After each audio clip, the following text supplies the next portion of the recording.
चलो मुझे बताओ कल क्या क्या चीजें हमने पढ़ ली थी। स्ट्रक्चर पढ़ा था, एटमॉस्फेयर का, हाइड्रोस्फीयर का, लिथोस्फीयर का, सारी चीजें, तीनों स्ट्रक्चर हमने पढ़ लिए थे। क्या क्या कंपोजिशन होती है ये चीज भी हमने पढ़ ली थी ना।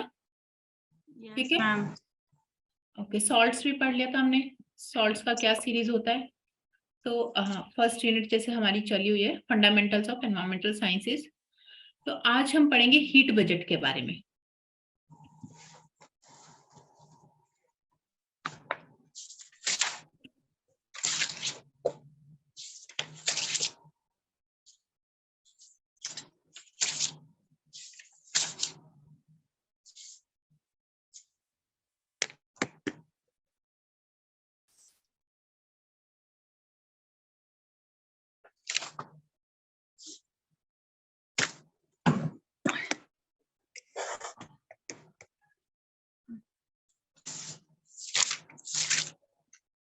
1 सेकेंड, ओके।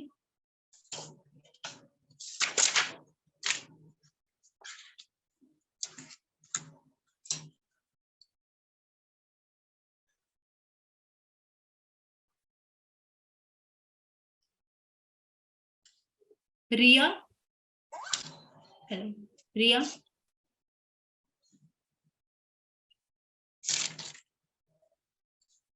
रिया मेरी आवाज आ रही है आपको?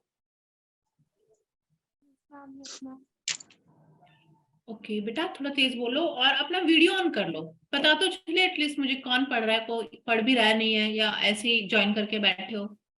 पता नहीं ऑडियो का कैसे ऑफ। क्या क्या क्या बेटा, बिल्कुल आवाज नहीं आ रही, क्या हुआ? मैम ऑप्शन नहीं दिखाई दे रहा है, इसमें कुछ आ रहा है शेयर स्क्रीन। कोई समझ पा रहा है क्या बोल रही है? No ma'am. तो बेटा आप ना मुझे चैट में लिख दो कि क्या प्रॉब्लम है। Okay okay ma'am. Video on नहीं हो रहा है।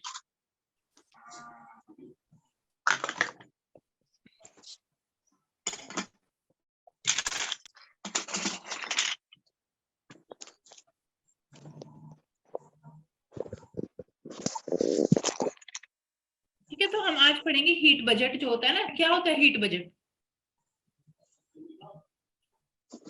What is heat budget of earth? Solar radiation कितना रिसीव करता है हमारा अर्थ कितना और रेडिएट बैक how करता है। ठीक है, जितना भी इंसोलेशन किसको बोलते हैं? जो इनकमिंग सोलर रेडिएशन होती है, this is called the insolation. Okay, जो इंसोलेशन टर्म हम यूज करते हैं वो किसके लिए होता है? जो इनकमिंग सोलर रेडिएशंस को हम बोलते हैं इंसोलेशन।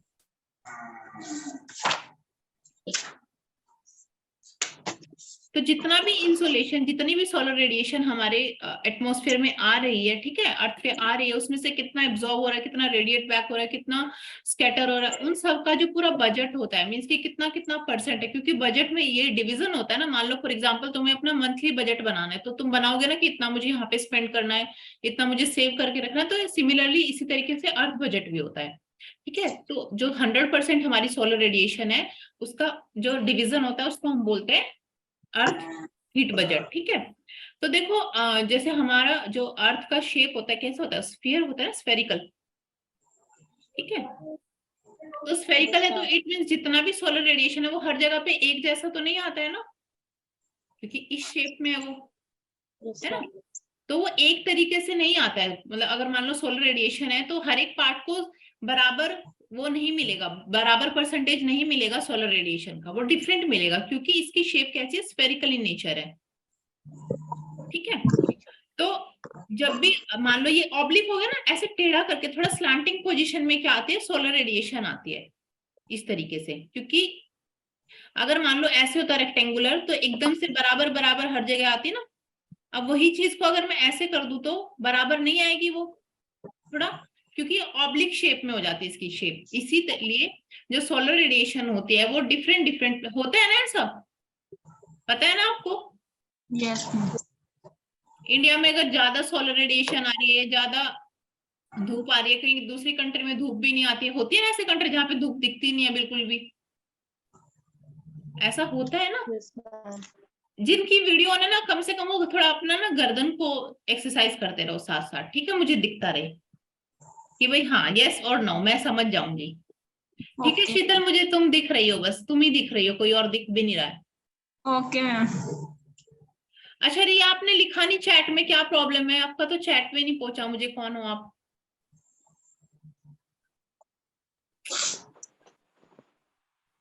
चलो ठीक है भाई, ओके।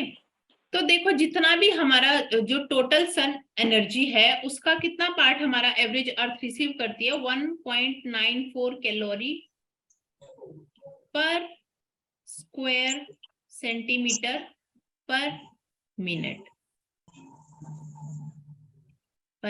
इतना जो टोटल सोलर रेडिएशन है, जितनी solar energy, total solar energy में से कितना हमारी अर्थ लेती है? खाली इतना, 1.94 कैलोरी पर सेंटीमीटर स्क्वायर पर मिनट। हर मिनट में इतना कैलोरी बस हमारी अर्थ के पास पहुंचता है, ठीक है।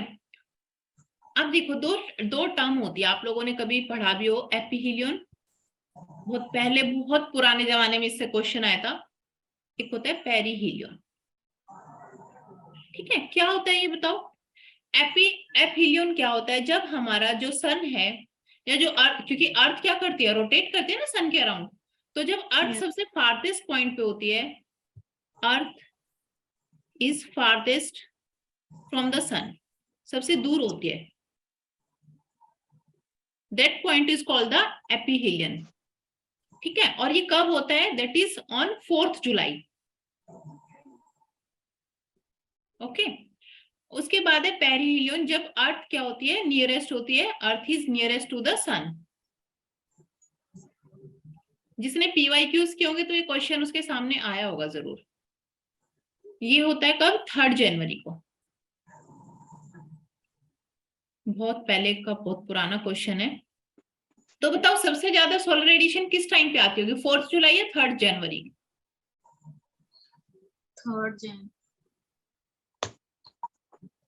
हाँ, 3 है ना, 3 जनवरी को आती है। बट अब आप बोलोगे मैम तब तो क्या होता है, हमारे यहाँ तो बिल्कुल ठंड होती है।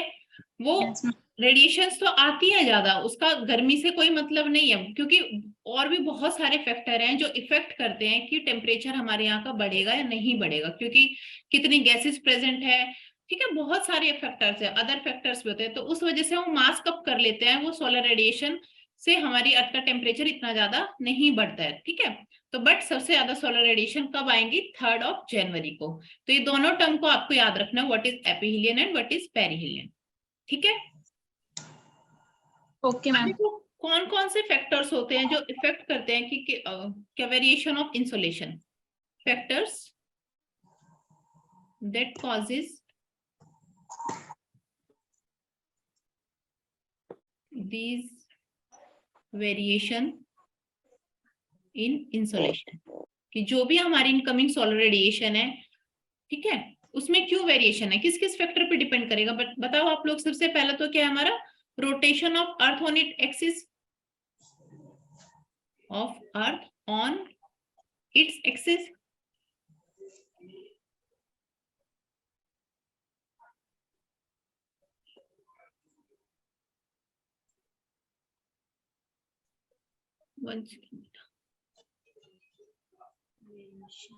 Insolation, rotation of Earth on its axis. एक second.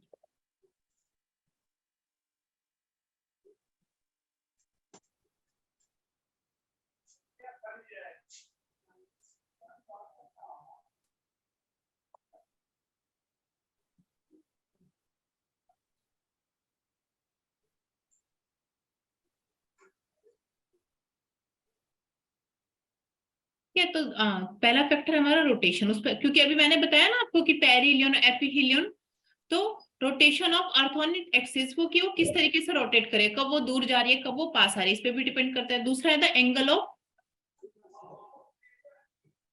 Inclination of the sun rays, ठीक है, कितना इंक्लाइन सरफेस है उसके ऊपर भी डिपेंड करता है। Third one is the length of the day, है ना। Fourth is the transparency of atmosphere. यहां से ना डायरेक्ट क्या होता है कि स्टेटमेंट बेस्ड क्वेश्चंस आ जाते हैं, ट्रांसपेरेंसी ऑफ द एटमॉस्फेयर।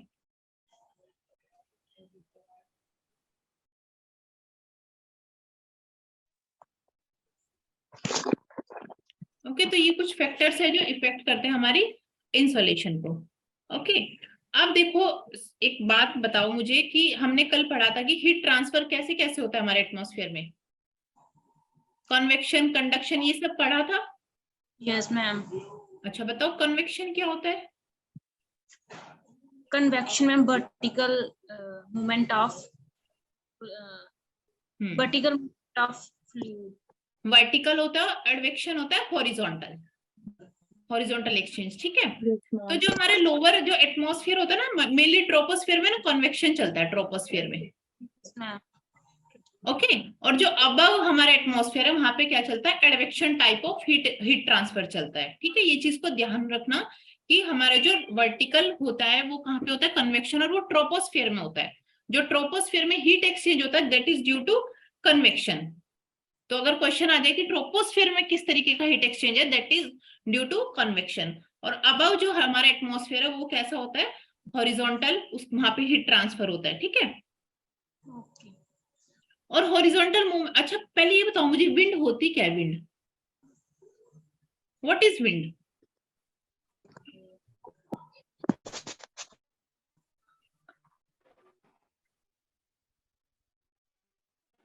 पता है विंड क्या होती है? हवा, मैम हवा। Yes ma'am. एयर क्या होती है? हवा। तो देखो बेटा विंड क्या होती है, movement of air in horizontal direction. Okay, remember this thing now. पता है ये छोटी छोटी चीजें ऐसी होती है जो हम कभी नहीं पढ़ते, these are the basic things. और ये एग्जाम में बहुत अच्छा आप लोगों के साथ ऐसा होता होगा ना कि बहुत बेसिक क्वेश्चन है, वो आपको पता है कि पढ़ा था, लेकिन ऑप्शंस इतने आप कंफ्यूज हो जाते क्योंकि आपने बेसिकली बहुत अच्छे से उसको कॉन्सेप्ट क्लियर करके नहीं पढ़ा है। अब वो विंड और एयर दे दे तो ही आप कंफ्यूज हो जाओगे, और ये तो बहुत छोटे बचपन में सिखाई जाती है ना। बट साइंटिफिक इसकी जो विंड और एयर किसी भी कोई ऐसे जनरल इंसान है उससे पूछोगे तो ठीक है हम समझ आते हैं, लेकिन being a environment science student कोई तुमसे पूछ ले तो तुम्हारा बनता नहीं है कि विंड और एयर एक ही चीज होती है, ठीक है। तो wind is the movement of air in horizontal direction, ठीक है। तो अब जैसे मैंने अभी वर्टिकल और हॉरिजॉन्टल की बात की, तो हमारे जो हॉरिजॉन्टल हीट ट्रांसफर है that is more important than the vertical, है ना। हॉरिजॉन्टल में हम ज्यादा बातें करते हैं ना, हवा भी हॉरिजॉन्टल ही होती है, वर्टिकल तो नहीं होती है ना कभी भी, ठीक है। क्योंकि वर्टिकल जो हमारा हीट ट्रांसफर है, वर्टिकल जो भी विंड है उसको कौन बैलेंस कर रहा है, ग्रेविटेशनल फोर्स बैलेंस कर रहा है। अगर ग्रेविटेशनल फोर्स ना होता तो ऊपर को उड़ जाते हम लोग, है ना। चलो अब हम बात करते हैं अपने हीट बजट की। अभी तक तो हमने थोड़ा सा बेसिक पढ़ा था। तो देखो हमारी जो दो तरह की रेडिएशन होती है, एक होती है जो सोलर रेडिएशन होती है, एक होती है टेरेस्ट्रियल रेडिएशन। अच्छा बताओ कौन सी शॉर्ट वेव होती है, कौन सी लॉन्ग वेव होती है? सोलर रेडिएशन जो सन से आ रही है, टेरेस्ट्रियल जो हमारे अर्थ से निकल रही है, ठीक है, टेरेस्ट्रियल इकोसिस्टम से। बताओ। टेरेस्ट्रियल और लॉन्ग वेव। यस, टेरेस्ट्रियल और लॉन्ग वेव रेडिएशंस।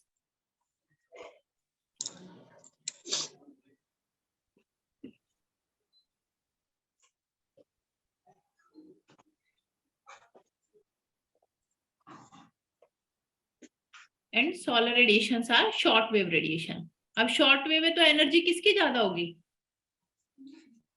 शॉर्ट में हाई एनर्जी।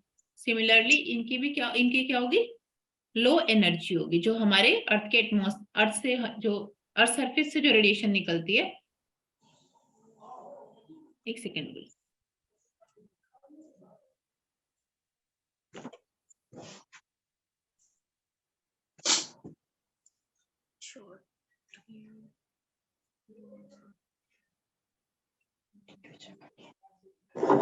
ओके, तो अब देखो, अब मैं जो चीज लिखवाने वाली हूँ ना, वहां से क्वेश्चन अभी रिसेंटली भी आप लोगों ने कहीं देखा होगा, और उसको बहुत ध्यान से समझना। कोई चीज ना समझ आए तो मुझे बताना, ठीक है।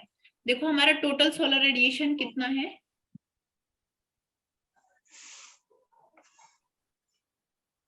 100%। मान लो ये 100% हमारी वहां से रेडिएशन आ रही है, तो इस 100% में से जो डायरेक्ट रेडिएशन आएंगी without any scattering, without any absorbance, तो कितनी होगी वो, इस यहाँ पे लिख लो डायरेक्ट रेडिएशन, वो कितनी होगी 34%। दीज आर एब्जॉर्ब बाय अर्थ। ये परसेंट आपको बिल्कुल सच ही याद रखना है, इसमें कोई भी खुद से चेंज नहीं करना आपको, ठीक है। एक आएंगी हमारी स्कैटर्ड रेडिएशन जो होंगी, ये है scattered radiation, these are 17%, okay, these are also absorbed by earth, correct. अब देखो जो ये तो हो गई हमारी जो एब्जॉर्ब की है किसने, अर्थ ने, 17% एंड 34%, दोनों ही अर्थ ने एब्जॉर्ब किया, बट ये डायरेक्ट रेडिएशन है, ये स्कैटर्ड रेडिएशन है, रिमेंबर दिस थिंग, ठीक है। क्वेश्चन आ सकता है किसी भी तरीके से। उसके बाद है एक, इसी में से एक और एब्जॉर्ब हुई है, that is absorb by the atmosphere. Atmosphere means जो भी हमारी गैसेस है प्रेजेंट, उन्होंने जो एब्जॉर्ब किया that is the absorb by the atmosphere. वो कितना परसेंट है, दैट इज 14%, ठीक है। तो मुझे बताओ कि कितना टोटल एब्जॉर्ब हुआ है, 100 में से कितना टोटल एब्जॉर्ब हुआ है, 51 plus 51। 65 है ना। टोटल एब्जॉर्ब कितना हुआ, 65%। कितना बच गया, 35 बचा है ना, 5 ठीक है। तो उस 35 को देखते हैं उसका क्या हुआ। देखो 6% कहाँ गया, scattered to surface space, scattered to space 6%, ठीक है। उसके बाद है 27% by clouds, reflected by clouds, ये लिख लेना reflected by clouds, and 2% by earth, ठीक है। या 2% बाय स्नो और आइस कवर लिख लो, स्नो और आइस, ठीक है। इस डायग्राम को आपको ऐसे ही बनाना और यहीं से आपको याद करके जाना एग्जाम में, कहीं और से नहीं देखना, अदरवाइज कंफ्यूज हो जाओगे बहुत ज्यादा, ठीक है। तो अभी हम देखेंगे कि 65 हमारी अर्थ ने एब्जॉर्ब किया था और वो 65 ही वापस भेजेगी, तो that is the heat budget, कि जितना उसने एब्जॉर्ब किया उतना ही उसने वापस भेजा है, ठीक है।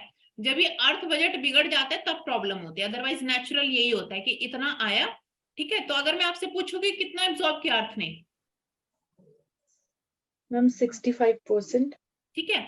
एब्जॉर्ब बाय एटमॉस्फेयर 14% ओनली, है ना। इस तरीके से क्वेश्चन आते हैं अलग अलग।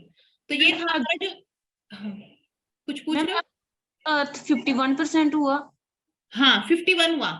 अगर खाली अर्थ का पूछा जाए ना तो 51 हुआ, ठीक है। अगर ये पूछा जाए कि total from the 100% total absorb by या total incoming from the this one solar radiation, तो वो होगा 65।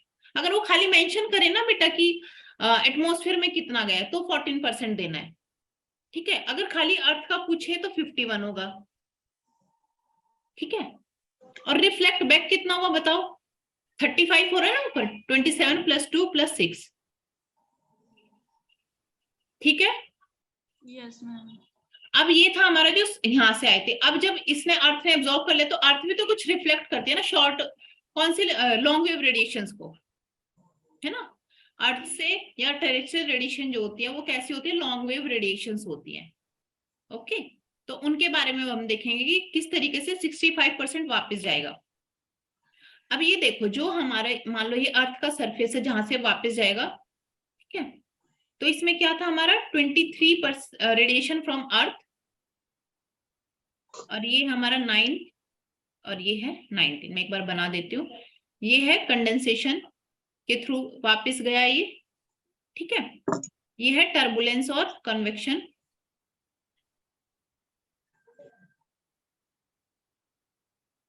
ठीक है।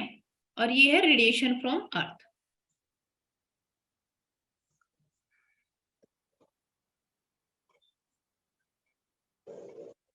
कितना हुआ टोटल, देखो 51 है ना ये नीचे वाला।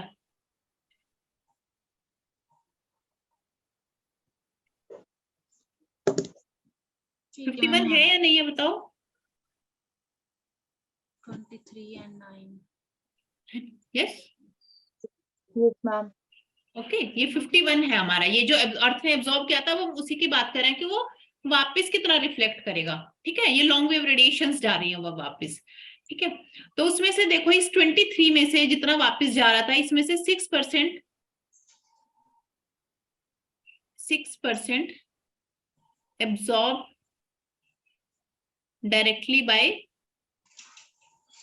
एटमॉस्फेयर। ठीक है, और 17 किसने किया, radiated to space from earth. Okay, उसके बाद है 6% ये हो गया 9% टर्बुलेंस और कन्वेक्शन के थ्रू लॉस हुआ है, कंडेंसेशन के थ्रू 19% हुआ है। Okay ma'am 6% absorbed directly by atmosphere. हाँ, directly by atmosphere. Radiated to space from Earth.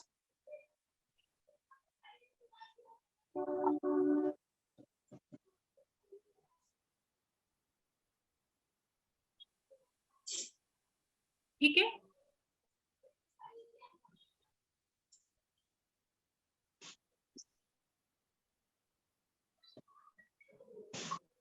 बेटा तो 17% हमारा स्पेस में गया, 6%, 9% एंड 19%।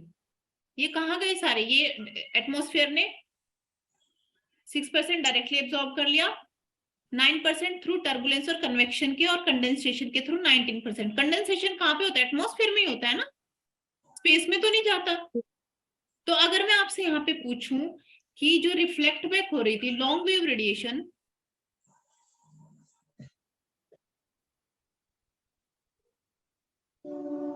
ठीक है, उसमें से कितना एब्जॉर्ब किया एटमॉस्फेयर ने, ये बताओ मुझे।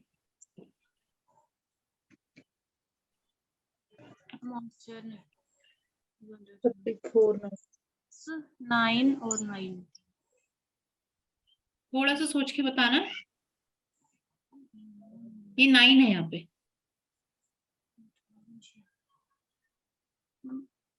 बताओ बताओ। 34%. हाँ 34%, ठीक है।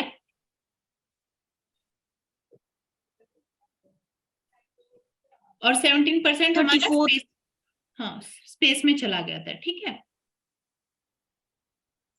अब ये जो एब्जॉर्ब किया यहाँ पे 34%, ठीक है, ये पूरा टोटल अगर मैं 34% यहाँ पे लिख दूं तो ये रेडिएट बैक हो गया कहाँ पे, radiated to space by atmosphere.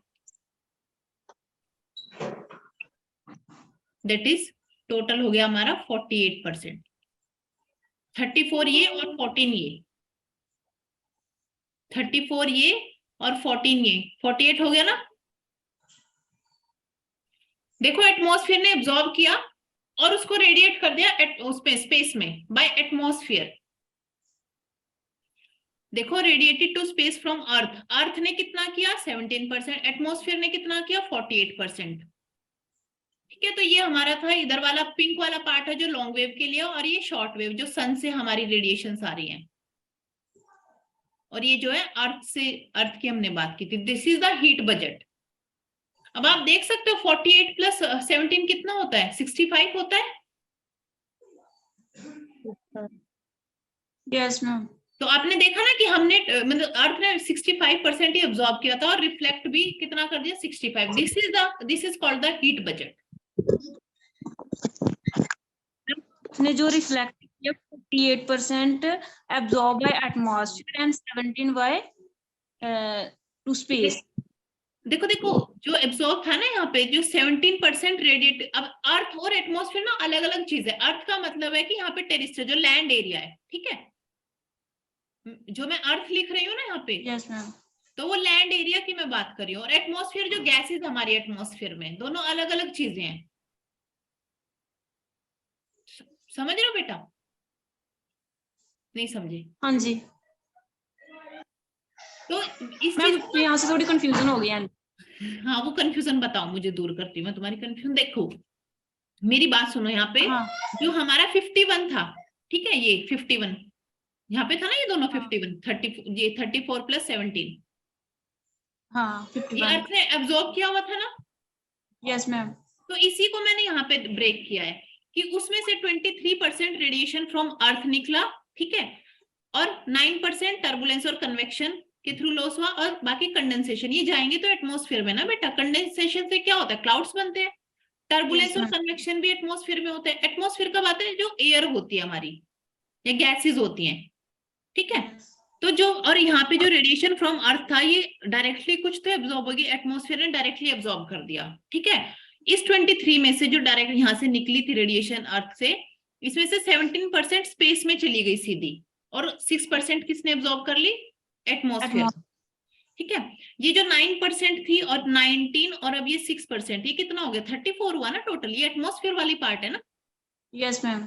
ठीक है। अब ये एटमॉस्फेयर वाला पार्ट मैंने यहाँ पे लिखा है कि ये रेडिएट होगी स्पेस में बाय एटमॉस्फेयर। तो अगर क्वेश्चन आ जाए radiated to space from earth, that is 17%, radiated to space by atmosphere जो गैसेस है उन्होंने कितना रेडिएट किया, दैट इज 48% टोटल, क्योंकि 34 यहाँ से उसने रेडिएट किया और 14 यहाँ से किया जो एब्सॉर्ब किया था, ठीक है मैम, हो गया। ठीक है। आप लोग इसको बना लो और क्लास के बाद ना एक बार ध्यान से बैठ के समझना, और बहुत अच्छे से बेटा इसको याद करना है, क्योंकि आप देखोगे कि रिसेंटली या उससे पहले एक एग्जाम में क्वेश्चन यहाँ से डायरेक्ट क्वेश्चन आया, और वो 48% वाला आंसर था शायद उसका। अगर आप लोग पीवाईक्यूज करते हो तो आपको पता होगा ये चीज। अच्छा, किसी और को कोई प्रॉब्लम है इसमें? No Maria, ma'am. कल एक और लड़की आई थी ना कोई, ठीक है।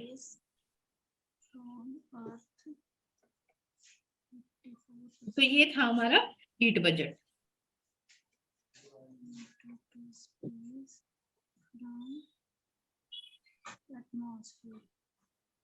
बन गया हो तो मुझे बता देना, मैं फिर आगे चलती।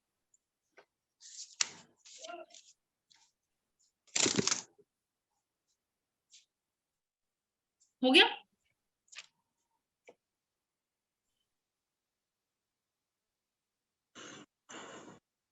नोट डाउन कर लिया तो प्लीज मुझे बता देना।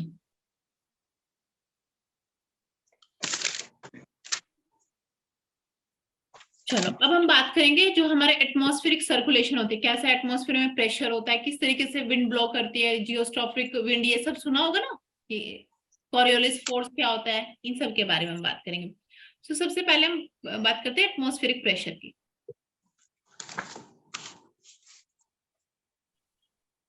ठीक है। अच्छा मुझे ये बताओ, जब भी हमारी एयर एक्सपैंड मीन्स अगर मैं उसको हीट करूंगी तो क्या होगी, वो एक्सपेंड होगी कि कंप्रेस होगी? अगर मैं हीट को कूल डाउन करूंगी तो वो एक्सपेंड होगी कि कंप्रेस होगी? Just tell me this thing.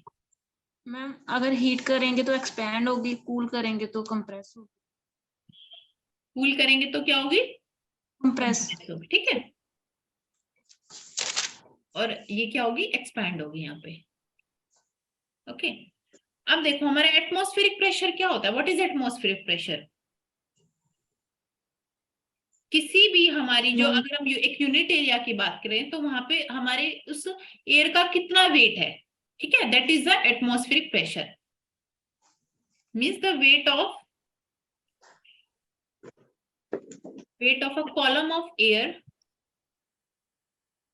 contained in a unit area, ठीक है। और कहां से हम इसको मेजर करते हैं, सी लेवल से मेजर करते हैं। क्या क्या इसकी यूनिट होती है, मिली बार हो सकती है और पास्कल भी हो सकती है ना।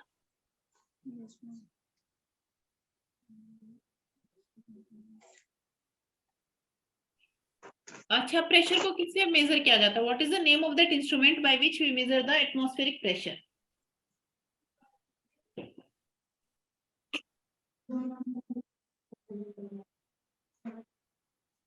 बारोमीटर होता है, Yes, पैरों ma'am. में। Okay, that is a measuring. अब देखो मुझे एक बात बताओ, जब हम हाइट पे जाते हैं तो प्रेशर इंक्रीज होता है कि डिक्रीज होता है? मैम कम होगा। है ना, जब भी हम हाइट पे जाएंगे with height there is a decrease in temperature because we know the ideal gas equation. अगर आपको वैसे ना याद रहे तो इस इक्वेशन से याद रखना, जहां पे प्रेशर ज्यादा वहां पे टेम्परेचर ज्यादा, है ना, जहां पे प्रेशर कम वहां पे टेम्परेचर भी कम। तो ऊपर जाते तो टेम्परेचर कम होता है, इट मीन्स प्रेशर भी क्या होता है हमारा, कम होता है। ठीक है, तो ये चीज को भी याद रखना that the decrease amount in pressure, ये ना छोटी छोटी चीजें होती हैं, यहां से क्वेश्चन आ जाता है। ठीक है, 1 millibar for each 10 metre increase, for each 10 metre increase means कि अगर मैं 10 मीटर ऊपर जाती हूँ तो 1 मिली बार प्रेशर डिक्रीज होता है। ऐसे हमें टेम्परेचर का भी पता है ना कितना डिक्रीज होता है, ALR DLR ये सब पढ़ेंगे हम एयर पॉल्यूशन में, तब बताऊंगी मैं। ये पता होगा ना आप सभी को, 6.5 डिग्री सेल्सियस पर किलोमीटर हम जाते हैं तो टेम्परेचर डिक्रीज होता है ऊपर, है ना। Yes ma'am. अभी इसमें वैसे ज्यादा दिमाग नहीं लगाना, कंफ्यूज मत होना, ये वाला तो मैं बाद में कराऊंगी एयर पोल्यूशन में, but you should know that whenever we go up there is a 1 millibar decrease in pressure for 10 metre. अगर मैं 10 मीटर ऊपर गई तो 1 मिली बार, फिर आगे 10 मीटर गई तो फिर 1 मिली बार प्रेशर क्या होता जाएगा, डिक्रीज होता जाएगा। ठीक है,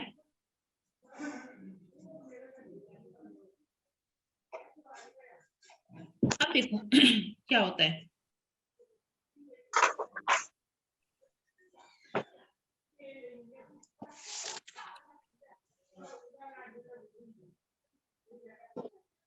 अब क्या क्या फैक्टर्स अफेक्ट करते हैं बेटा, ये जो हमारे वेलोसिटी या डायरेक्शन, इसमें लिख लो factors affecting velocity and direction of wind. Pressure पे डिपेंड करता है ना विंड की कौन सी डायरेक्शन होगी, है ना। High pressure to low pressure चलती है ना हमेशा विंड्स। Yes ma'am. ठीक है, तो देखो सबसे पहला होगा हमारा प्रेशर ग्रेडियंट फोर्स।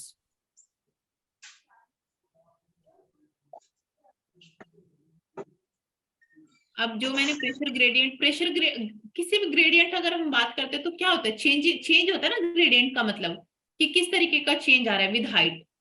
ठीक है, means the difference in atmospheric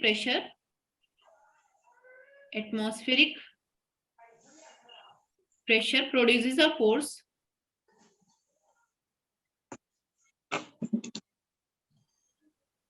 that is called the pressure gradient force। ठीक है, प्रेशर के डिफरेंस की वजह से जो फोर्स होता है that is the pressure gradient force. ठीक है, आइसोबार्स पता है आप लोग को आइसोबार्स क्या होते हैं? कभी कोई मैप देखा हो आपने, इस तरीके से ना कुछ कुछ लाइंस बनी होती हैं और यहाँ पे ना कुछ लिखे होते हैं नंबर्स, इतना MB प्रेशर। ठीक है, आइसोबार का मतलब है कि ये लाइंस क्या होते हैं, जोड़ती है, जहां पे एक जैसा प्रेशर होता है ना तो उसको जोड़ देती है। इस तरीके से ज्यादा डिटेल में नहीं जाना, but you should know that isobars means the lines which connect the those areas which have equal pressure. ठीक है, तो जहां पे ये आइसोबार्स एक साथ होंगी, यहाँ पे लिख लो the pressure gradient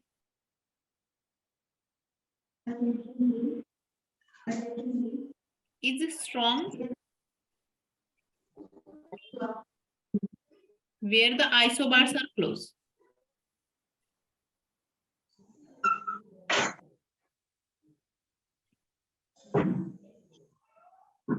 isobars are close to each other और weak कहाँ पे होंगी,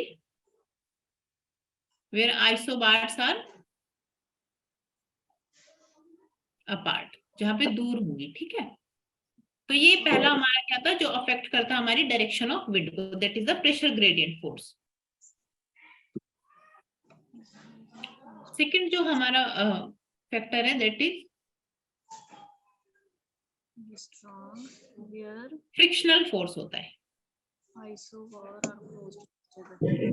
पता है फ्रिक्शनल फोर्स क्या होता है?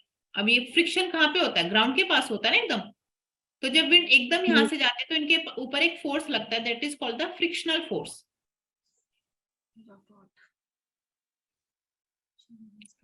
फिर थर्ड जो होता है वो होता है हमारा, हो गया कोरियोलिस फोर्स। कोरियोलिस फोर्स बताओ मुझे क्या होता है, क्यों, कैसे होता है force? This force is due to rotation of earth, yes ma'am. है ना?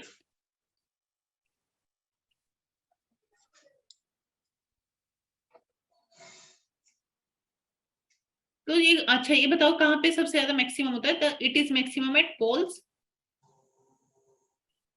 And it is zero at equator. ये चीज को याद रखना, ठीक है?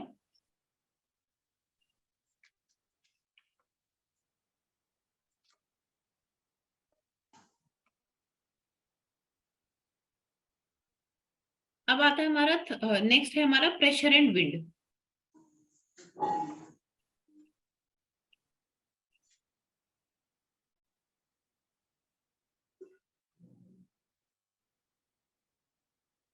जियोस्ट्रॉपिक विंड कौन सी होते हैं बताओ?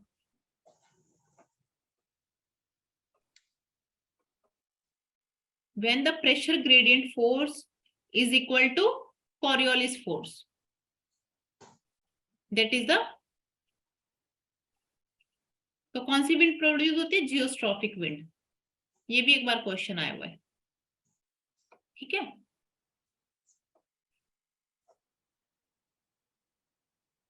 ठीक है बेटा। Okay ma'am. अब मैं एक टेबल बनाती हूँ, वो टेबल को नोट डाउन कर लेना। ये हमारा प्रेशर सिस्टम,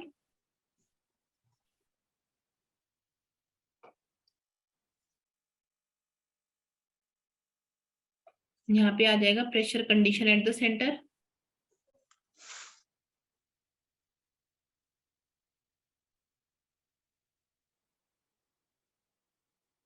फिर आ जाएगा हमारा पैटर्न ऑफ विंड डायरेक्शन।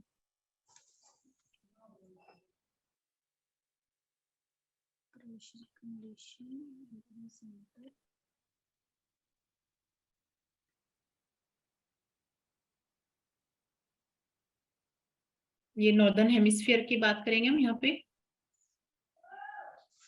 और ये साउदर्न हेमिस्फीयर की। मैम सेकंड कॉलम में क्या लिखा है? Pressure condition. Pressure condition at the centre, cyclone की बात करूंगी मैं यहाँ पे, है ना? साइक्लोन का होता है ना सेंटर। तो देखो साइक्लोन और एंटी साइक्लोन दो चीजें होती है। Yes ma'am.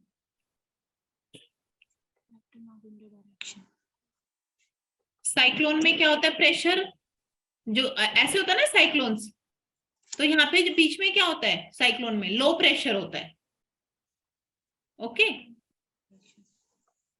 और नॉर्दर्न हेमिस्फीयर में कैसा घूमता है? विंड की डायरेक्शन कैसी होती है? एंटी क्लॉकवाइज, और इस यहाँ पे होती है क्लॉकवाइज। एंटी साइक्लोन में बीच में प्रेशर हाई होता है, यहाँ पे क्लॉकवाइज होगी इसकी, और ये होगा anti clockwise.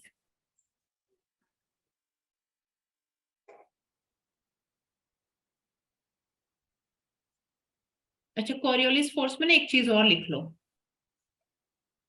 Coriolis force deflects the wind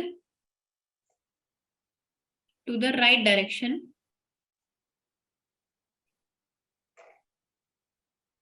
in the northern hemisphere. हाँ, इन नॉर्दर्न हेमिस्फीयर। आया नहीं question? Yes ma'am. And southern hemisphere में किधर डिफ्लेक्ट करता है? लेफ्ट को। लेफ्ट।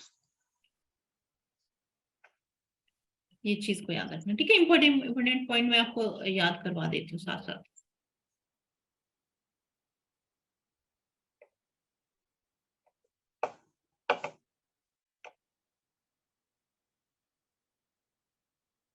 अच्छा बताओ मुझे, लैंड ब्रीज और सी ब्रीज पता है आपको क्या होती है?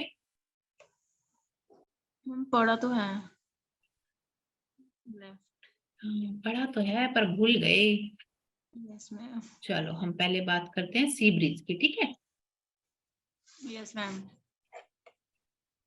मान लो ये हमारा इस तरीके से ये लैंड एरिया है, और यहाँ पे हमारी क्या है? सी है, ठीक है? तो जो हमारी विंड की डायरेक्शन होगी वो कैसी होगी? इन डायग्राम्स को ना ऐसे अच्छी बना लेना, इस तरीके से घूमेगी इस डायरेक्शन में, ठीक है। अब देखो क्या होता है दिन के टाइम पे, क्या होता है हमारा लैंड एरिया कैसा होता है, हीट हो जाता है। Yes ma'am. लैंड एरिया और क्या होता है सी एरिया से ज्यादा क्या होता है, सी से ज्यादा गर्म होता है ना हमारा, क्योंकि देखो बेटा जो वाटर की मैंने तुम्हें कल बताया था ना, जो सी या ओशन का पानी है, तुम ये कहोगे मैम वो तो खुला हुआ है पूरा, उसके ऊपर धूप जा रही है तो उसका टेम्परेचर बढ़ जाता होगा, इतनी इजीली उसका टेम्परेचर नहीं बढ़ता है, ठीक है। तुम उसमें हाथ डालोगे तो ठंडा ही लगेगा तुम्हें, लेकिन लैंड एरिया का टेम्परेचर ज्यादा जल्दी बढ़ता है, ठीक है। तो उसकी वजह से क्या होता है, over the land air rises give rise to a low pressure area, ठीक है। तो यहाँ पे अगर हमारा क्या होगा, यहाँ से विंड, अब देखो लैंड एरिया पे टेम्परेचर क्या हो गया हमारा, हाई है, टेम्परेचर, प्रेशर भी कैसा होगा, हाई होगा। प्रेशर, टेम्परेचर अगर ज्यादा है तो मैम टेम्परेचर और प्रेशर का इनवर्स रिलेशन नहीं है। अभी तो मैंने बताया था PV इक्वल टू nRT। अभी तो तुमने लोगों ने ही बताया था कि अब हम ऊपर जाते हैं तो प्रेशर क्या हो जाता है, कम हो जाता है, बताया था। यस मैम बताया था। अब याद, कोई बात नहीं, एक बार रिमाइंड कर लो, दिमाग में सोच लो कि क्या होता है, ऐसे ही होता है ना। मैम आपने तो ऐसे ही बताया बट मुझे ऐसे लग रहा है कि टेम्परेचर अगर ज्यादा है तो प्रेशर कम होगा। अच्छा सरीना तुम बताओ क्या लग रहा है तुम्हें? मैम मैम बट लैंड में हम एल्टीट्यूड कहाँ कैलकुलेट कर रहे हैं? नहीं नहीं, मैं तो ये तो मैं पहले वाला एग्जांपल ले रही हूँ, लैंड की बात नहीं कर रही मैं टेम्परेचर और प्रेशर की बात कर रही हूँ। मैम वो तो प्रेशर मैं लो। एग्जांपल लेगी, वो तो मैं प्रेशर उसकी बात कर रही थी कि जो हम ऊपर जाते हैं तो क्या होता है, प्रेशर बढ़ता है कि घटता है? प्रेशर तो कम होगा ना। ऊपर जाएंगे तो क्यों? क्योंकि प्रेशर कम हो रहा है, क्योंकि टेम्परेचर भी कम हो रहा है। बताओ क्यों?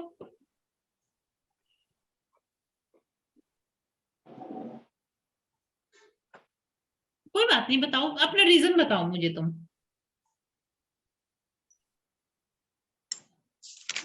हम रीजन से पता नहीं। नहीं पता?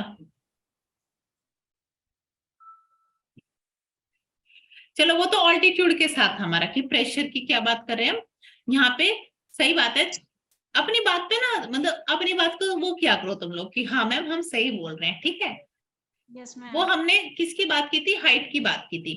अब यहाँ पे जब हम लैंड एरिया की बात करें, लैंड एरिया हमारा कैसा हो गया, वार्म हो गया यहाँ पे, क्योंकि दिन में सनलाइट पड़ती तो जल्दी गर्म हो गया, ठीक है। और क्योंकि यहाँ पे वाटर है, पूरा वाटर वाला एरिया है, तो यहाँ पे कैसा होगा हमारा, हाई प्रेशर होगा वाटर वाली तरफ, है ना। मैम एक सेकेंड, मैम अगर एल्टीट्यूड की बात करें तो जैसे हम मूव करेंगे तो प्रेशर भी कम होगा, टेम्परेचर भी कम होगा, हाँ बट लैंड का इनवर्स है। हाँ, लैंड में क्योंकि देखो हम यहाँ पे ना वाटर, एक जगह पूरा पानी पानी भरा हुआ है, ठीक है, तो मॉइस्चर ज्यादा होगा यहाँ पे, है ना। ठीक है मैम। तो उसकी वजह से हमारा क्या होता है, प्रेशर ज्यादा होगा यहाँ पे, तो प्रेशर ग्रेडियंट फॉर्म हो गया ना। इसमें क्या होगा, यहाँ पे हाई प्रेशर हो गया और यहाँ पे क्या हो गया, लो प्रेशर हो गया। अब एयर कहाँ से कहाँ की तरफ मूव करेगी, high to low. High to low, तो इसको हम बोलते हैं सी ब्रीज, ठीक है। This is called the sea breeze. और सी ब्रीज किस टाइम पे चलती है, ड्यूरिंग डे टाइम। अब हम नाइट टाइम की बात करें तो नाइट टाइम में कौन सी चलेंगी, लैंड ब्रीज। अब उसमें उल्टा हो जाएगा, yes ma'am. Night time, day time. बताओ। Yes ma'am. क्योंकि लैंड एरिया, अब रात की अगर हम बात करें बेटा तो हमारा लैंड एरिया कैसा हो जाता है, कूल डाउन होना स्टार्ट हो जाता है ना। यस। ये मेरा लैंड एरिया है और ये सी एरिया है, तो रात में क्या होगा, यहाँ पे हाई प्रेशर होगा और यहाँ पे लो प्रेशर होगा, तो ये इधर से इधर मूव करेंगी, विंड, ठीक है। तो इसको हम बोलते हैं लैंड ब्रीज। जो लैंड की तरफ से जाए those are called the land breeze, और जो सी की तरफ से चले those are the sea breeze. इसमें बहुत कंफ्यूजन रहता है, इसको बहुत अच्छे से आप लोग याद रखना, ठीक है। मैम प्रेशर वाला कंसेप्ट समझ नहीं आया मुझे। क्या समझ नहीं आया बताओ। मैम वो एल्टीट्यूड वाला, और जब हम नॉर्मल लैंड पे बात करते हैं तो। देखो जब हम ऊपर जाते हैं तो क्या होता है, टेम्परेचर हमारा कैसा होता है, कम होता जाता है। Yes ma'am. और देखो एक और बात है, जब हम ऊपर जाते हैं तो हमारा एटमॉस्फेयर थिन है, क्योंकि ग्रेविटी की वजह से सारा प्रेशर कहाँ पे आ गया, नीचे आ गया ना। Yes ma'am. ऑल्टीट्यूड की देखो ये भी बात है, जब हम ऑल्टीट्यूड पे ऊपर जाते हैं तो तुम्हें सांस लेने में दिक्कत होती है ना ऊपर। Yes ma'am. क्यों होती है वो? यस। एटमॉस्फेयर थिन है, जितना ऊपर चले जाओगे ना तो ऑक्सीजन की कमी होती जाएगी। आफ्टर 120 किलोमीटर अगर हम ऊपर चले जाए ना तो बिल्कुल ऑक्सीजन तुम्हें मिलेगी नहीं। होता है ना ऐसा, पहाड़ों पे जब तुम चढ़ते हो तो तुम्हें, जो हम यहाँ प्लेन वाले लोग होते हैं हमें तो बहुत दिक्कत होती है वहां पे जाके। Yes ma'am. This is just because, क्योंकि ग्रेविटी की वजह से सारी जो गैसेज है, जो हमारा सारा एटमॉस्फेयर है वो नीचे की साइड है, सारी गैसेज नीचे की साइड है। ऊपर इतनी सारी गैसेज, ऑक्सीजन हमें इतनी नहीं मिल पाती है क्योंकि प्रेशर, अब देखो ग्रेविटी की वजह से सारा प्रेशर कहाँ पे आ गया, नीचे आ गया ना। Yes ma'am. तो इसलिए हाई प्रेशर होता है हमारा लैंड एरिया पे। ओके मैम, तो मैम मीन्स हाइट पे प्रेशर भी कम होगा ना? हाँ, हाइट पे प्रेशर कम होता है। Okay ma'am. लेकिन यहाँ पे हम, अगर हम लैंड एरिया की ही बात करें, जैसे तुमने क्वेश्चन पूछा था ना कि मैम यहाँ पे ऑल्टीट्यूड की थोड़ी ना बात कर रहे हैं हम, जी। है ना। तो ये डे टाइम पे क्या होता है कि हमारा जो सी वाला एरिया होता है वो कैसा होता है, कोल्डर होता है, और ये कैसा होता है, ज्यादा वार्म होता है, ठीक है। तो यहाँ पे हमारा हाई प्रेशर होगा और यहाँ पे लो प्रेशर होगा, क्योंकि यहाँ पे बहुत धूप है, ठीक है, एकदम थिन है यहाँ पे, यहाँ से चीजें उड़ के इजिली चली जाएंगी। मतलब जो हमारी गैसेस रहेंगी वो कम रहेंगी, प्रेशर कम रहेगा यहाँ पे, डेंसिटी कम है यहाँ पे, ठीक है। देखो कोई भी वार्म चीज है, मान लो यहाँ पे पूरा गर्म है और यहाँ पे पूरा ठंडा है, ठीक है, तो गैसेस उधर ज्यादा होंगी ना, हमारी प्रेशर उधर ज्यादा होगा, हाई जहाँ पे हमारा ठंडा है। सी के, मैंने बताया ना कि दिन के टाइम पे जो हमारा सी का टेम्परेचर होता है, सी के ऊपर जो होता है वो कोल्डर होता है as compare to land area. लेकिन नाइट में रिवर्स हो जाती है कंडीशन, और विंड्स हमेशा high pressure to low pressure ही मूव करती है, ये चीज को याद रखना। तो तुमने Okay. यहाँ पे याद रखना है कि सी ब्रीज में क्या होता है कि सी की तरफ हाई प्रेशर होता है, बस इतना याद रखो। तो हाई प्रेशर, तो सी की तरफ से लैंड को मूव करेंगे डे टाइम में, एंड नाइट टाइम में क्या होगा, लैंड ब्रीज चलेंगे फ्रॉम लैंड टू सी। ठीक है मैम। ओके, इसी तरीके से होती है हमारी विंड, एक होती है माउंटेन विंड्स और एक होती है वैली विंड्स। ये देखो इस तरीके से, ये हमारा माउंटेन है, ये वैली हो गई, पता है ना।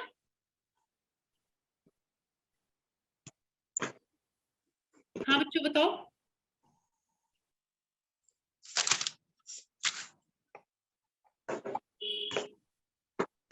ये माउंटेन हो गया ना और ये वैली हो गई। तो अब दो Yes. तरह की विंड हम बात करेंगे, mountain wind and valley wind, या वैली ब्रीज, ब्रीज बोलो इनको, ठीक है, माउंटेन ब्रीज। तो देखो दिन के टाइम पे जब सूरज आया है तो कौन सा एरिया ज्यादा गर्म होगा, ये वाला होगा। Yes ma'am. अगर मैं ड्यूरिंग डे टाइम बात कर रही हूँ मैं, ठीक है, डे टाइम, तो यहाँ पे कैसा होगा बेटा, लो प्रेशर होगा ना। Yes ma'am.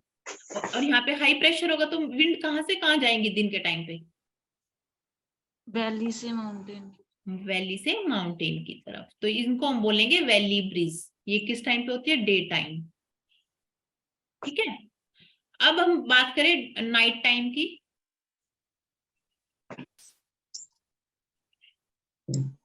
ठीक है। नाइट टाइम में क्या होगा, ये हमारा कोल्डर होगा और ये हमारा वार्म होगा as compare to this thing.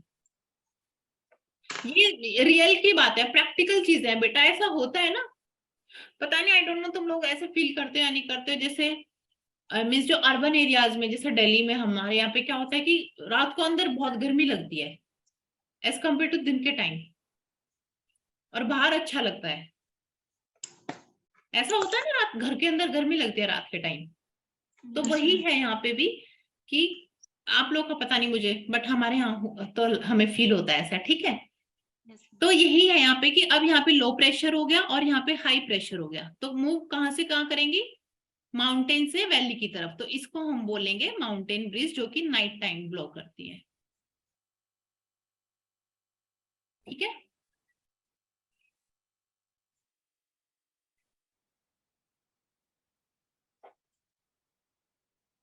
ठीक है बेटा, और माउंटेन ब्रिज को कैटाबेटिक विंड्स भी बोलते हैं, ये नाम भी याद रखना, कैटाबेटिक विंड्स।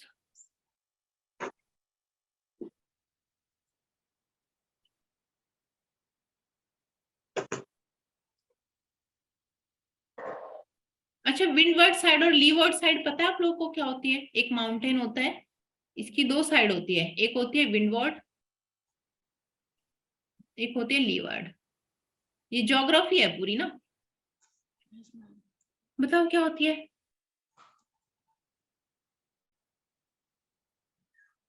लीवर्ड साइड होती पीछे वाली साइड। अच्छा, मीन्स जहाँ पे विंड आती है वो विंडवर्ड साइड है, और जहाँ पे जो शैडो एरिया होता है वो लीवर्ड साइड होता है, ठीक है।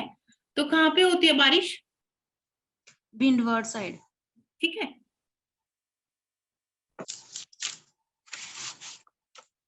ये चीज को याद रखना, क्योंकि वो मॉइस्चर लेके आती है अपने साथ, कोई भी विंड आती है तो मॉइस्चर लेके आएगी। Yes, ma'am. ठीक है, ये हो गया हमारा। इसके बाद है देखो, हाँ अब हम उससे पहले, जैसे हमने प्रेशर की अगर वही बात कर ली, तो मैं एल नीनो और ला नीनो पता है आप लोगों को क्या होते हैं?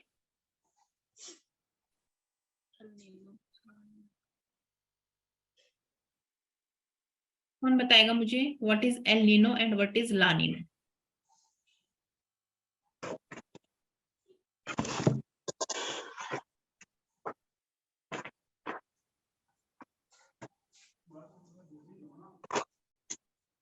क्या बोलते हैं लीनो को, दूसरा नाम क्या है लीनो का?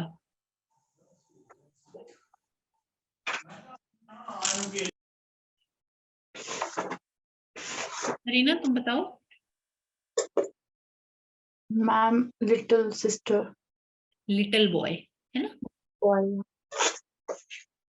तो ये एक ऐसा इवेंट है जिसमें क्या हो जाता है ना, बहुत हाई टेम्परेचर हो जाता है, इसको याद रखना, वार्म अप हो जाता है। वो मैं बताऊंगी अभी डिटेल में क्या चीज होती है।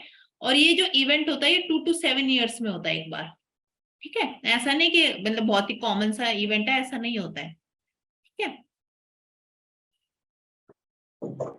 देखो अब मैंने इसको बहुत इजी सी लैंग्वेज में आपको समझा देती हूँ, क्योंकि इसमें बड़ा कंफ्यूजन रहता है बच्चों का ना।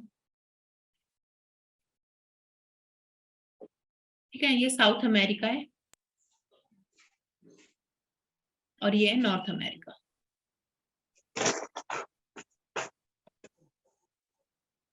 ये यहाँ पे क्या है, ऑस्ट्रेलिया।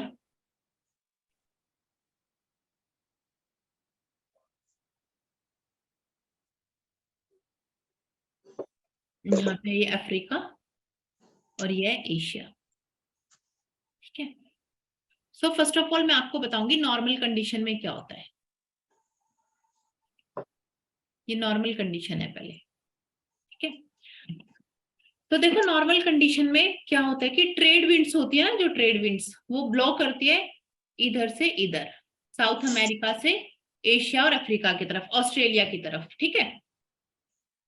तो हाई प्रेशर होता है इधर और लो प्रेशर होता है इस साइड,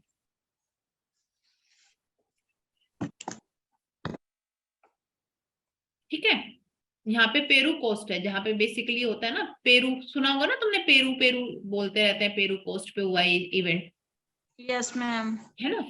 तो देखो जब ये ट्रेड विंड्स बेटा ब्लो करती है ना, तो ये क्या करती है, यहाँ पे जो भी पेरू कोस्ट पे, पेरुवियन सी पे जो भी वार्म वाटर है ना, ठीक है, ऊपर वाला जो वार्म वाटर है उसको अपने साथ किधर ले जाती है, इधर ऑस्ट्रेलिया में ले जाती है मॉइस्चर के साथ। विंड्स का क्या काम होता है, मॉइस्चर ले जाते हैं ना वो सी या ओशन से, है ना। यस। तो वो क्या करेंगी, यहाँ से अपने साथ मॉइस्चर ले गई, मीन्स वार्म वाटर को उसने डिस्प्लेस कर दिया। तो नीचे से कैसा पानी आया, ठंडा पानी होगा ना नीचे। Yes ma'am. तो जो ठंडा पानी जब ऊपर आता है that is called the upwelling. Upwelling Yes. क्या होता है, when colder water come to the surface.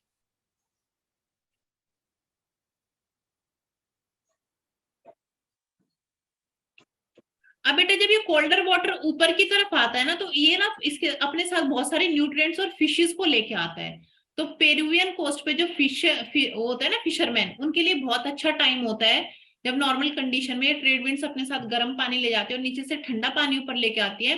तो उस टाइम पे इनका बिजनेस बहुत अच्छा चलता है, क्योंकि जो एल नीनो इफेक्ट है ना, सबसे पहले एक फिशरमैन ने डिटेक्ट किया था पेरुवियन सी पे। उसने देखा कि यहाँ पे तो बहुत गर्म पानी है। तो उस टाइम पे, क्योंकि वो फिशरमैन का ही बिजनेस था कि वो उस टाइम पे वहां पे क्या करते थे कि अपवेलिंग हुई है, मीन्स नॉर्मल कंडीशन में अपवेलिंग होती है कि ठंडा पानी ऊपर की साइड आ जाता है, ठीक है। और इधर ऑस्ट्रेलिया में क्या होता है, पूरा मॉइस्चर ले आई विंड और यहाँ पे हैवी रेनफॉल होता है, ठीक है। और इधर क्या होता है, इधर रेनफॉल नहीं होता, इधर ड्राई कंडीशन रहती है। तो ये काफी अच्छा टाइम होता है उन लोगों के लिए फिशरी करने का, और उनका अच्छा बिजनेस चलता है, काफी अर्निंग होती है उसकी, ठीक है। अब आती है कौन सी कंडीशन, एल नीनो वाली कंडीशन। वो मैंने नॉर्मल बताया था। तो इधर जो पेरू कोस्ट है और यहाँ पे ऑस्ट्रेलिया है और यहाँ पे एशिया एंड अफ्रीका है। तो ये जो ट्रेड विंड्स होते हैं ना बेटा, इनकी ना मूवमेंट रिवर्स हो जाती है इस तरीके से, ठीक है। तो अब देखो ये क्या कर रही थी, जब इधर जा रही थी तो अपने साथ वार्म वाटर लेके आ रही थी, लेकिन अब ये क्या करते हैं, इधर से वार्म मॉइस्चर ले जाके पेरुवियन कोस्ट में ले आते हैं। तो क्या होगा, पेरुवियन कोस्ट के पानी का कैसा टेम्परेचर हो जाएगा, टेम्परेचर विल इंक्रीज ना। Yes ma'am. टेम्परेचर इंक्रीज होगा तो अपवेलिंग नहीं होगी, नो अपवेलिंग, नो फिशेस, ठीक है। तो और यहाँ पे क्या होगा, ऑस्ट्रेलिया से जब ये मॉइस्चर ले आई सारा उठा के, तो इस यहाँ पे क्या हो जाएगा, ड्रॉट की कंडीशन आ जाएगी। सिमिलरली इंडिया में भी यही फर्क होता है, एल नीनो जब भी होता है ना उधर पेरुवियन सी में, तो इंडिया में क्या इफेक्ट होता है, इंडिया में भी ड्रॉट की कंडीशन हो जाती है, क्योंकि मानसून नहीं आता जो आना चाहिए था। मैम आपकी आवाज ब्रेक हो गई, म्यूट हो गया गेस। अच्छा, मेरा तो नेटवर्क भी चल रहा है, आवाज नहीं आ रही मेरी सही? आ रही है। मैम ब्रेक हो रही है बीच में। अच्छा मैम मेरे को क्लियर है। अच्छा सरीना, फिर कभी तुम्हारा, क्योंकि मेरे को शो नहीं हो रहा कि मेरा नेटवर्क अनस्टेबल है। देखो मैं बोल रही थी कि ये जब इनकी जो ट्रेड विंड्स है इनकी डायरेक्शन रिवर्स हो जाती है, ठीक है, वीक हो जाती है एकदम। तो ये क्या करेंगे, जब मान लो कोई भी चीज है, अगर ये यहाँ से मॉइस्चर ले जाएगी तो यहाँ पे ड्रॉट वाली कंडीशन आ जाएगी ना, यहाँ से सारा मॉइस्चर उठा के किधर ले जाती है, पेरुवियन सी में, और यहाँ पे क्या हो जाता है, फ्लड की कंडीशन हो जाती है और इधर ड्रॉट हो जाता है, ठीक है। Yes L ma'am. नीनो में यही होता है, ओके। मेरे ख्याल से अब आपको क्लियर हो गया होगा, एल नीनो में काफी कंफ्यूजन रहता है बच्चों का ना। मैम 2 to 7 ईयर तक रहता है। नहीं नहीं, 2 to 7 ईयर में एक बार होता है, रहता नहीं है, ठीक है। इस चीज को क्लियर रखना।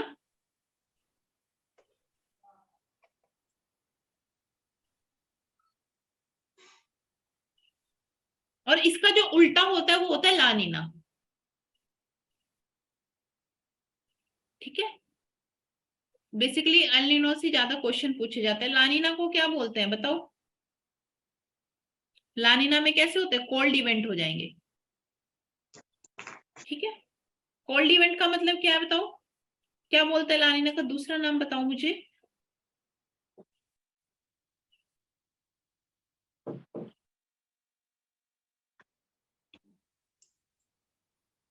लिटिल गर्ल, ठीक है, वो लिटिल बॉय था, ये क्या होता है, लिटिल गर्ल। और this is the reverse of El Nino. बस एल नीनो को आपको समझना है, उसका रिवर्स ही क्या हो जाएगा, ला नीनो हो जाएगा, ओके।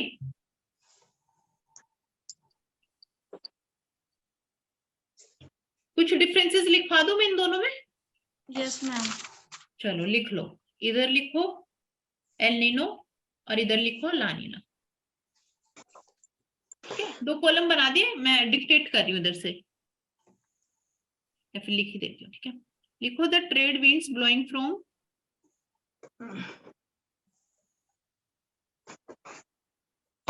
ला नीनो, ठीक है। मेरी राइटिंग ना समझ आए तो you can ask me.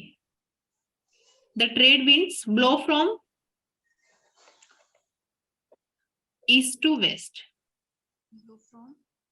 East to west gets weakened, weak हो जाती हैं वो, इसमें क्या होता है, the trade winds blowing from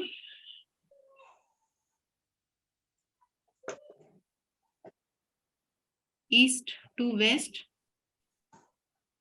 gate stronger. Weak का मतलब है कि वो अपने साथ मॉइस्चर नहीं उठा पाएंगी, ठीक है। सेकेंड डिफरेंस इसके अंदर, वार्म वाटर एक्यूमुलेट्स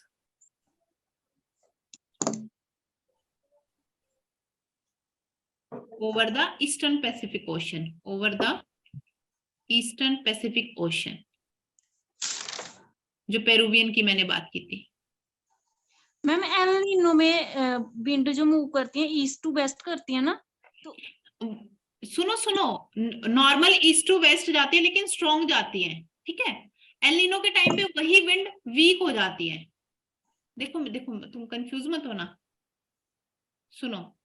देखो जो नॉर्मल कंडीशन है ना, वो ईस्ट टू वेस्ट ही जा रही है, ये ईस्ट टू वेस्ट ही जा रही है, लेकिन इस टाइम पे स्ट्रॉन्ग जा रही है। यस और जब एल नीनो आ जाता है ना बेटा, देखो मैंने वहां पे लिखवाया कि जो इधर जो वेस्ट से ईस्ट की तरफ जाती है ना, ये तो स्ट्रॉन्ग हो जाती है, ये मॉइस्चर ले जाती है। और जो इधर से इधर जाती है ना विंड्स, ईस्ट टू वेस्ट, ये वीक हो जाती है, ये अपने साथ कुछ मॉइस्चर लेके ही नहीं जा पाती, बहुत स्लो जाती है ये, ठीक है। तो कंफ्यूज नहीं होना है, ये नहीं लिखना कि trade winds blow from the east to west, उसके साथ वीक भी लिखना है, ठीक है।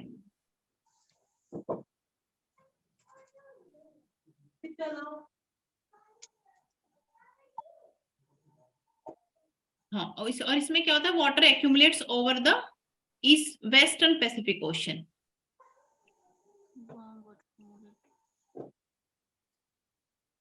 ठीक है। कंफ्यूजन मत रखना, मैंने यहाँ पे ईस्ट टू वेस्ट लिख दिया, आप कहोगे मैम फिर यहाँ पे आप लिख रहे हो ईस्टर्न पैसिफिक ओशन में वार्म वाटर, क्योंकि ये तो वीक वाली है ना, तो दूसरी तरफ ही वो होगा। इसको बहुत ध्यान से प्लीज समझ के और तब करना।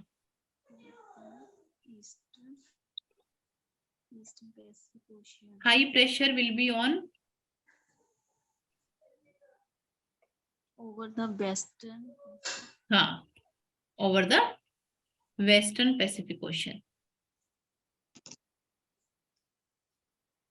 और इसमें क्या होगा, low pressure over the eastern Pacific Ocean, low pressure, pressure है over the eastern Pacific ocean.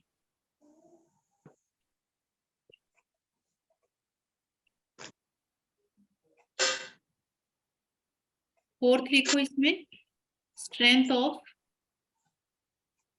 Coriolis force decreases. Earth के रोटेशन की वजह से जो फोर्स होता है वो डिक्रीज हो जाता है, लेकिन यहाँ पे कॉरियोलिस फोर्स क्या हो जाता है, इंक्रीज हो जाता है। इसमें हम लिख लेंगे, एल नीनो में क्या होता है, heavy rainfall in eastern Pacific ocean like Peru, ठीक है। और लानिनो में क्या होता है, ड्रॉट लाइक कंडीशन हो जाती है in Peru. Okay, so this is the difference between these two things. Eastern Pacific Ocean like Peru.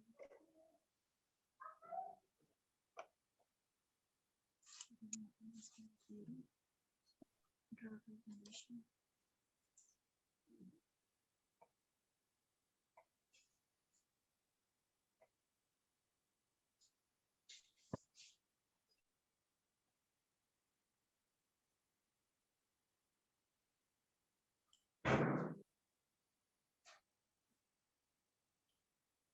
ठीक है बच्चे। मैम जब ला नीना का मतलब है कि वो फिर से नॉर्मल कंडीशन में आ रहा है। हाँ, नहीं नहीं, देखो एकदम नॉर्मल कंडीशन वही हो गया ना। हाँ, तुम बोलोगे मैम ये तो उसका उल्टा ही हो गया, है ना। हाँ, लेकिन देखो उस टाइम पे ड्रॉट की कंडीशन ही एकदम वो ज्यादा स्ट्रांग हो जाती है फिर विंड, समझ रही हो? देखो Yes, नॉर्मल ma'am. कंडीशन में वो जो मैंने यही बताया था ना तुम्हें कि विंड किधर से किधर जाती है, ट्रेड विंड स्ट्रांग होती है जो अपने साथ वार्म वाटर को इधर ले जाती है, ठीक है। लेकिन लानीना में कोल्ड कंडीशंस होती हैं लेकिन वो ओवर हो जाता है, एक्सेस, ठीक है। नॉर्मल नहीं रहता, वो एबनॉर्मल हो जाती है वो कंडीशन भी। इसको लानीना को तुम नॉर्मल मत समझना, ओके ओके ठीक है। वो एकदम ही ड्रॉट वाली कंडीशन क्रिएट कर देता है क्योंकि वो ओवर स्ट्रांग हो जाती है विंड्स, ठीक है। ओके। क्वेश्चन तुम्हारा सही था, ये दिमाग में यही आएगा कि एलिनो का उल्टा लानिनो है तो ये तो नॉर्मल कंडीशन हो गई। मैम मैंने यही समझा था इसको। हाँ नहीं, ये क्या होता है कि इसमें ड्रॉट ड्रॉट की कंडीशन तो सही है ही नहीं, ठीक है। इसमें Yes. कोई अपवेलिंग वगैरह नहीं होती, नॉर्मल में तो अपवेलिंग होती है न्यूट्रिएंट्स की, जो बहुत इंपॉर्टेंट है, जो काफी अच्छा माना जाता है क्योंकि वहां पे उसी से वहां पे जो कोस्टल एरिया पे जो पीपल सरवाइव कर रहे हैं वो उसी बिजनेस के उन्हीं से उसका बिजनेस चल रहा है, ठीक है। तो ये मैम ओवर स्ट्रांग हो जाती है, excess of everything is bad, वो वाली बात है। मैम ड्रॉट की कंडीशन वहां पे ठीक है, मतलब नहीं नहीं, मैं लानिना में ड्रॉट हो जाता है तो सही नहीं है। नॉर्मल में तो मैंने तुम्हें नहीं बोला ना था कि ड्रॉट हो जाता है। हाँ नॉर्मल में ठीक है, एल नीनो में फ्लड होगा और उधर हाँ, लानीना में। एलिनो में पेरू में क्या होगा, फ्लड आ जाएगा। नॉर्मल में कोई फ्लड या ड्रॉट नहीं होगा लेकिन लानिना में ड्रॉट आ जाएगा, ठीक है। इस तरीके से समझो इसको। Yes ma'am. ठीक है, चलो क्लियर हो गया। Yes ma'am. चलो अब हम पढ़ते हैं स्केल ऑफ मेट्रोलॉजी। मेट्रोलॉजी क्या होता है? Study of atmosphere. ठीक है, जब स्टडी हम ऑफ वेदर, अच्छा वेदर और क्लाइमेट में क्या डिफरेंस होता है? Ma'am weather can be of current period and climate we count for more than 30 years. ठीक है, डे टू डे जो चेंजेस हम देखते हैं दैट इज अ वेदर। हम ऐसा तो नहीं बोलते ना अच्छा आज का क्लाइमेट ना बहुत अच्छा है, हम ऐसे बोलते हैं आज का वेदर बहुत अच्छा है, ठीक है। जो डे टू डे चेंजेस होता है this is called the weather. और क्लाइमेट होता है जब हम कुछ ईयर्स का डेटा एक साथ लेते हैं, है ना, उसके हिसाब से हम ऐसा बोलते हैं ना उस कंट्री का क्लाइमेट ऐसा है ना। अगर वहां पे इस टाइम पे एट प्रेजेंट मैं वहां पे हूँ, अगर मैं तब मैं बोलूँ ना कि अच्छा यहाँ का क्लाइमेट ना आज ऐसा है तो दैट इज रॉन्ग, मैं बोलूंगी यहाँ का वेदर ऐसा है, ठीक है। तो कुछ स्केल्स होते हैं मेट्रोलॉजी के जो कि क्या करते हैं, स्केल क्या करते हैं, मेजर करते हैं ना कोई भी चीज, तो वही हम स्केल पढ़ेंगे।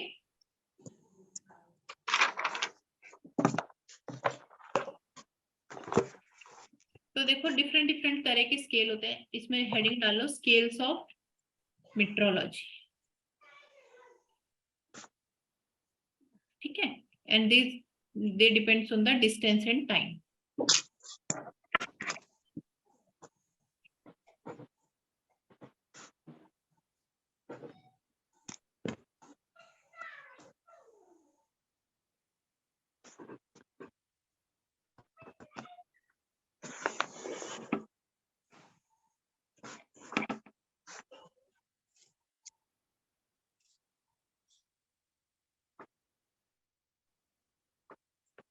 तो 4 तरह के स्केल होते हैं। पहला हमारा माइक्रो स्केल, ठीक है। माइक्रो स्केल क्या होता है बताओ?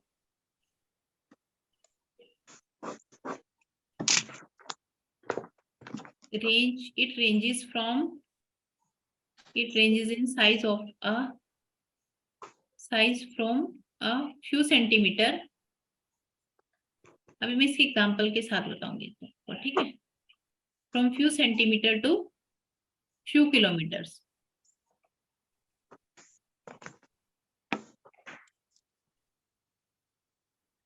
ठीक है। और कौन से वेदर फिनोमिना इसके अंदर आते हैं? दोज वेदर फिनोमिना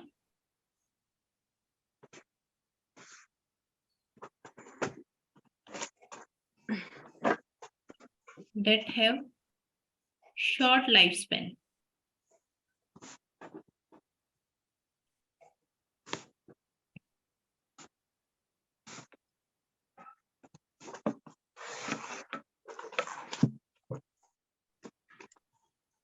ठीक है, फॉर एग्जाम्पल जैसे मान लो अगर मैं बात करूं थंडर स्टॉर्म हो गया, है ना। थंडर स्टॉर्म क्या होता है ना, जो बिजली कड़कती है इस तरीके से, कितनी देर रहता है वो, एक दिन रहेगा मुश्किल से, है ना। टॉर्नेडोज हो गए,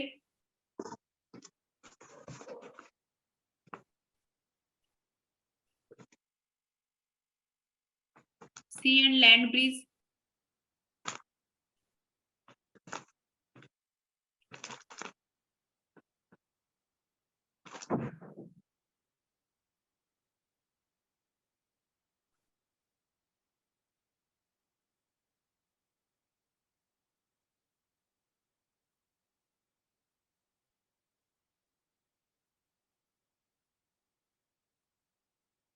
अच्छा बेटा एक मिनट रुको रुको, ये एग्जांपल ना, इसके ये वाले एग्जांपल थे, क्योंकि इसमें लेस देन अ डे, एक डे से ये माइक्रो मीजो स्केल के मैंने लिखवा दिए तुम्हें, इसके एग्जांपल लिए होंगे। माइक्रो स्केल के एग्जांपल दोबारा लिख लो, turbulence of upward and down drift. जो टर्बुलेंस होता है ना, वो होता है हमारा माइक्रो स्केल में, ठीक है। तो माइक्रो स्केल में हम क्या करते हैं, उन फिनोमिनास को मेजर करते हैं जिनकी कितने वो होती है लेंथ, सेंटीमीटर या फ्यू किलोमीटर तक की होती है बस। जैसे कि कोई भी टर्बुलेंस अगर हमारी विंड में या एयर में कोई भी टर्बुलेंस है, तो उसको हम माइक्रो स्केल के अंडर कन्वर्ट वो करते हैं, मेजर करते हैं, ठीक है। क्योंकि टर्बुलेंस थोड़ी देर के लिए ही होगा, ओके। उसके बाद आता है हमारा मीजो स्केल। आपको ना इनका ये याद रखना है, रेंज जो है ना, कि रेंज ये होती है 1 किलोमीटर टू 1000 किलोमीटर, ठीक है। 1 किलोमीटर टू 1000 किलोमीटर इसको हम बोलेंगे। और ये कब होता है, डे टू वीक्स तक रह सकता है। एक बार ये होगा तो एक दिन या एक हफ्ते तक ये चल सकता है। इसके अंदर आएंगे वो सारे एग्जांपल ना, थंडर स्टॉर्म्स, टॉर्नेडोज, ठीक है।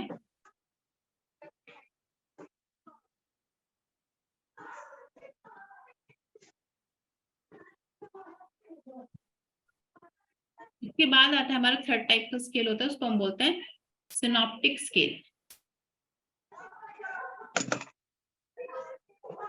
इनकी रेंज कितनी होती है, 1000 किलोमीटर टू 10,000 किलोमीटर।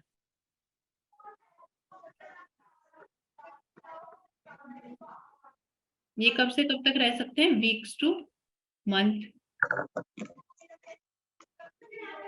ठीक है। जैसे क्या हो गया, हरिकेन्स हो गए, साइक्लोन्स हो गए, ठीक है।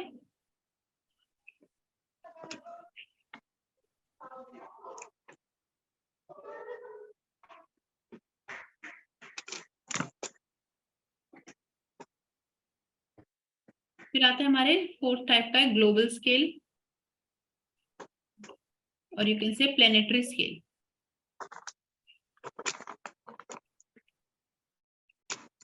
ठीक है, ग्लोबल स्केल किसको हम बोलते हैं,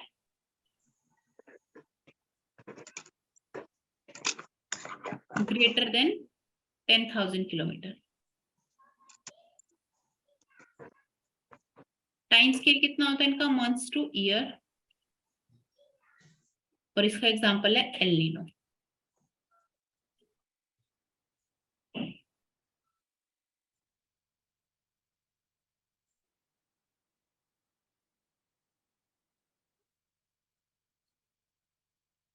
डन। अब मैं क्वेश्चन पूछती हूँ, कुछ क्वेश्चंस कर लेते हैं ना।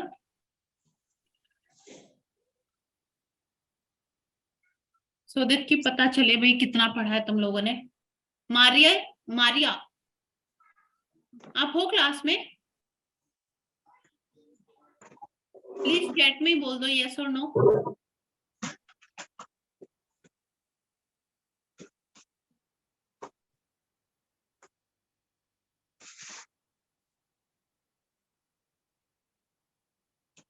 चलो बेटा क्वेश्चन लिखो, El Nino and La Nino phenomena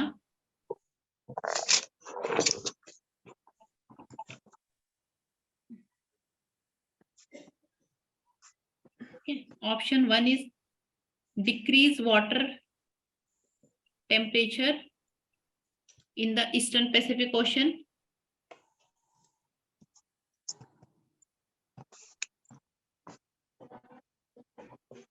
Second है increase water temperature in Gulf of Mexico.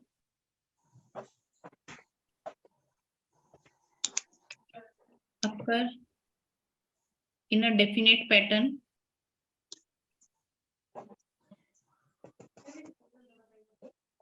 Every 10 years.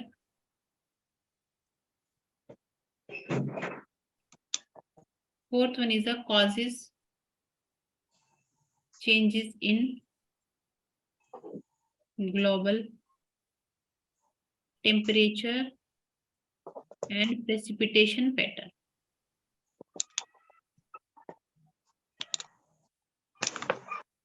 मुझे बताओ कौन सी स्टेटमेंट करेक्ट है? 4 ऑप्शन लिख लो अच्छे से अपनी कॉपी में, then just tell me what is the correct option from this 4.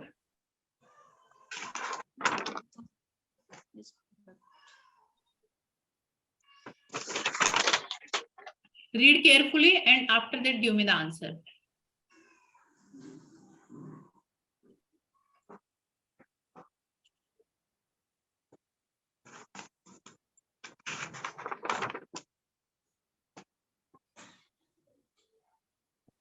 Ma'am fourth one is correct. Sarina तुम बहुत सारी, दीक्षा, मैं सरीना ही बोलने लगी तुम्हें. दीक्षा तुम बताओ. मैम फोर्थ वन है ना, क्योंकि क्या करता है, चेंज करता है ग्लोबल टेम्परेचर और प्रेसिपिटेशन पैटर्न में. फर्स्ट वन भी इनकरेक्ट है, सेकंड गल्फ ऑफ मैक्सिको का मतलब ही नहीं है. 10 इयर्स नहीं, 2 to 7 इयर्स तक में एक बार होता है ये. ठीक है, यस मैम. ओके बताओ मुझे एक और question. In open oceans a permanent thermocline